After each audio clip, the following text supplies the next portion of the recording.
Line শাকারতুম লাযীদান্নাকুম, আমি আল্লাহ রাব্বুল আলামিন তোমাদেরকে যে নিয়ামত দান করেছি, এই নিয়ামত পাওয়ার পর কেউ যদি আমার এই নিয়ামতের শুকরিয়া আদায় করে, লাযীদান্নাকুম, আমি আল্লাহ রাব্বুল আলামিন অবশ্যই অবশ্যই আমার এই নিয়ামতকে বাড়িয়ে দেব।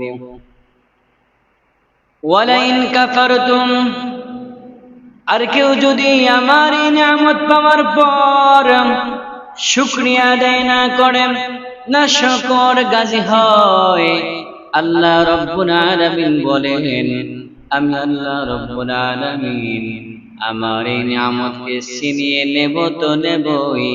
ইন্না আযাবি লাশাদীদ, আমার কঠিন শাস্তি তাকে পাকড়াও করে ফেলবে। আল্লাহ রাব্বুল আলামিন দুনিয়ার জমিনে অসংখ্য অগণিত নিয়ামত দান করেছেন। অসংখ্য অগণিত নিয়ামতের মধ্যে অন্যতম নিয়ামত হলো আল্লাহ রাব্বুল আলামিন আমাদেরকে মুসলমানের ঘরে জন্ম দিয়েছেন। কথা বলেন ঠিক কিনা?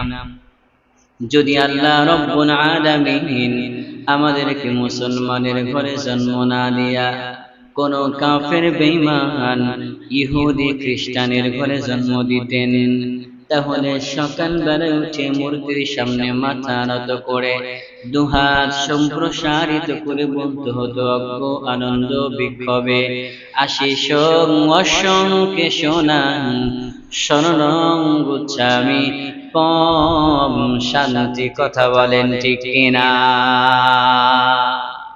আজকে আমরা মুসলমানের ঘরে জন্ম নেওয়ার কারণে মুসলমান, বাপ দাদা মুসলমান হওয়ার কারণে মুসলমান, বংশের পরিক্রমা অনুযায়ী মুসলমান। যদি হযরতে খাম্বা আবার বেলালের মতো মুসলমান হওয়া লাগতো, তাহলে আমার তো মনে হয় এই বাংলার জমিনে খাঁটি মুসলমান খুঁজে পাওয়া কঠিন হয়ে যাইতো। নবীজির সাহাবী হযরতে বেলাল রাদিয়াল্লাহু তাআলা আনহু ছিলেন উমাইয়ার গোলাম। নবীজির সাহাবী হযরতে বেলাল রাদিয়াল্লাহু তাআলা আনহু ছিলেন হাবশী গোলাম। হযরতে বেলাল রাদিয়াল্লাহু তাআলা আনহু হাত দিয়া কাজ করে, জবান দিয়া আল্লাহ আল্লাহ আহাত আহাত শব্দের জিকির করে। উমাইয়া ডাক দিয়া বলে, বেলাল রে, তুমি কার নামের জিকির করো? বেলাল ডাক দিয়া বলে, আমি আমার মালিকের নামের জিকির করি। বেলাল খুশি হয়ে গেছে, উমাইয়া খুশি হয়ে গেছে, কারণ বেলাল তার মালিকের নামে জিকির করে, আর বেলালের মালিক তো আমি। উমাইয়া ডাক দিয়া বলে, বেলাল আগামী কাল থেকে তোমার আর কোনো কাজ করতে হবে না। এ বেলাল, আমি তোমার প্রমোশন করে দিলাম, আমার যতগুলো গোলাম আছে সমস্ত গোলামদের সরদার বানিয়ে দিলাম। এ বেলাল, তোমাকে আগামী কাল থেকে আর কোনো কাজ করতে হবে না। বেলাল ডাক দিয়া বলে, কিছুই তো বুঝলাম না, হঠাৎ করে আমার এমন প্রমোশন কেন? উমাইয়া ডাক দিয়া বলে, বেলাল রে, তুমি যে আমার নামের জিকির করো, এই জন্য আমি তোমার প্রমোশন করে দিলাম। বেলাল ডাক দিয়া বলে, না না, আমি তো তোমার নামের জিকির করি না, আমি আমার মালিকের নামের জিকির করি।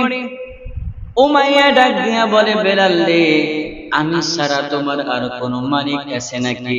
তোমার মালিক তো আমি, এই জন্য তুমি তো আমারই জিকির করবা।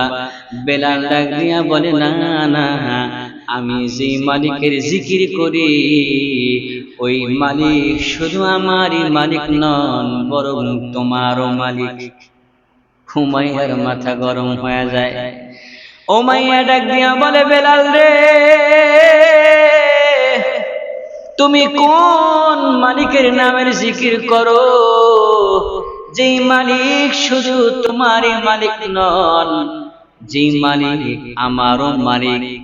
কোন মালিকের তুমি জিকির করো, তোমার মালিকের পরিচয় দাও।